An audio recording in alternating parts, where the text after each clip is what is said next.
आज हम बात करेंगे आधुनिक इतिहास। यूपीपीसीएस का ये 2018 का प्री का पेपर है। नीचे नीचे दो कथन दिए गए हैं, जिनमें से एक को कथन ए तथा दूसरे को कारण आर कहा गया है।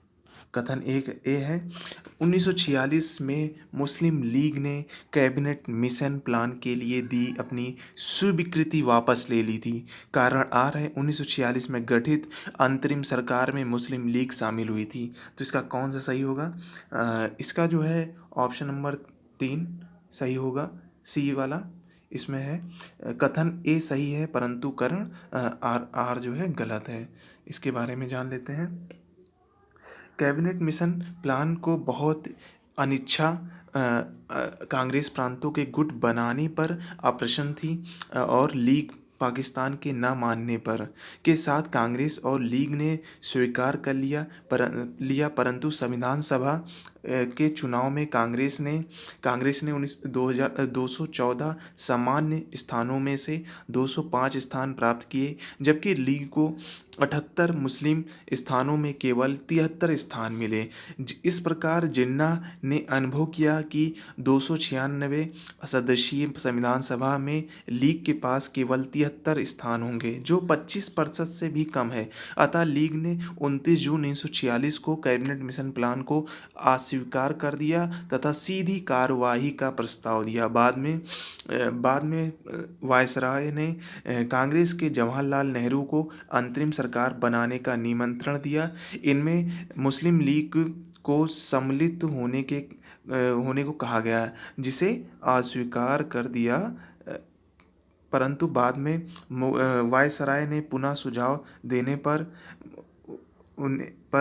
उसने मुसलमानों के हितों की रक्षा के लिए 13 अक्टूबर के प्रस्ताव द्वारा इसमें सम्मिलित होना स्वीकार कर दिया। अतः स्पष्ट है, कथन और कारण दोनों सत्य हैं, परंतु कारण कथन की व्याख्या नहीं है। 19 नंबर क्वेश्चन पे आ जाते हैं।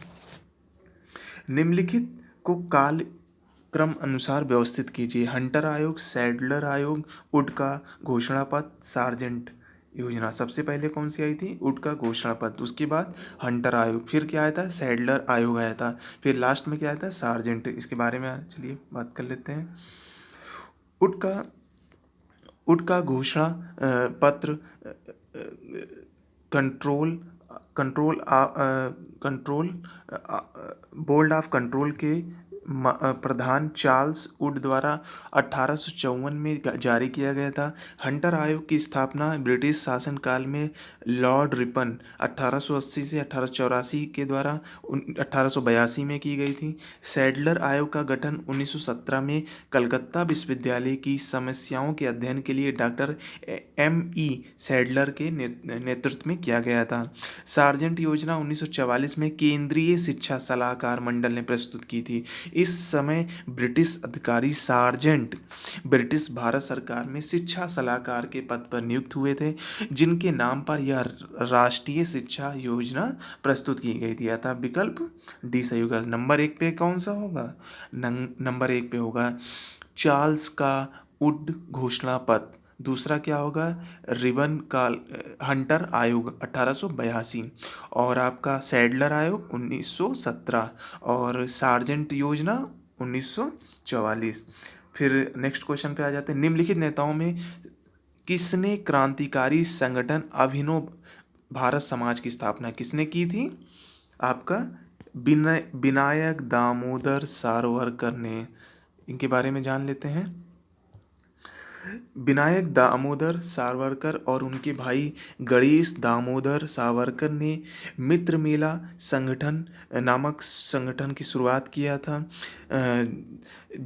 किया था, जिसे वर्ष 1904 में नासिक में बीडी सावरकर के नाम परिवर्तित कर अभिनव भारत समाज यंग इंडिया सोसाइटी नामक क्रांतिकारी संगठन के रूप में स्थापित कर दिया गया था। आगे नेक्स्ट क्वेश्चन पे जाते हैं। 21 नंबर।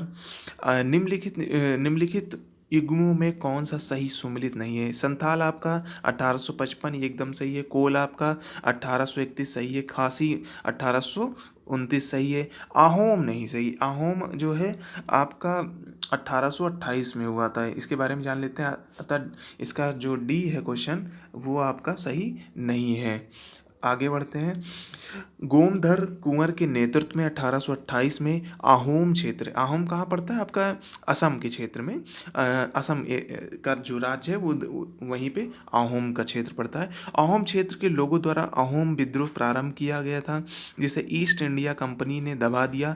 तीरथ सिंह के नेतृत्व में जैंतिया और गारो पहाड़ियों के गारो, खासी तथा सिंघपो लोगों ने खासी विद्रोह 1829 से लेकर जो 1833 के बीच किया था।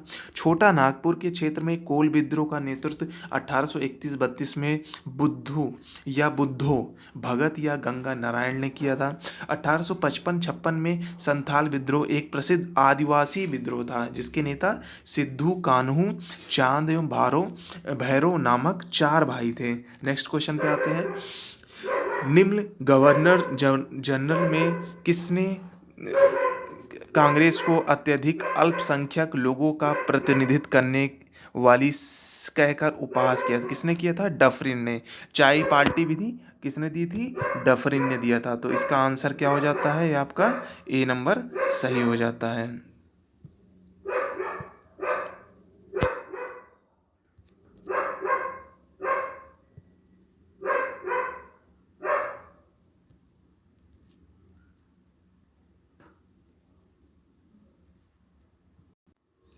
इसके बाद जो है लॉर्ड डफरिन दी। इसके आगे बात करते हैं इसके बारे में। भारतीय राष्ट्रीय कांग्रेस की स्थापना 1885 के समय भारत का वायसराय लॉर्ड डफरिन, जो इसका कार्यकाल कब तक था? 1884 से लेकर 1828 तक था। उसने कांग्रेस को यह कहकर मजाक उड़ाया था कि यह सूक्ष्मदर्शी अल्पसंख्यकों की संस्था है।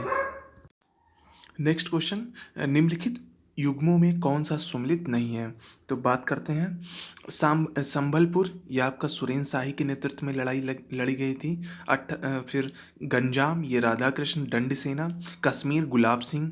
और लखनऊ का लियाकत अली नहीं, इलाहाबाद के लियाकत अली थे। ठीक है। और नेक्स्ट क्वेश्चन पे आते हैं।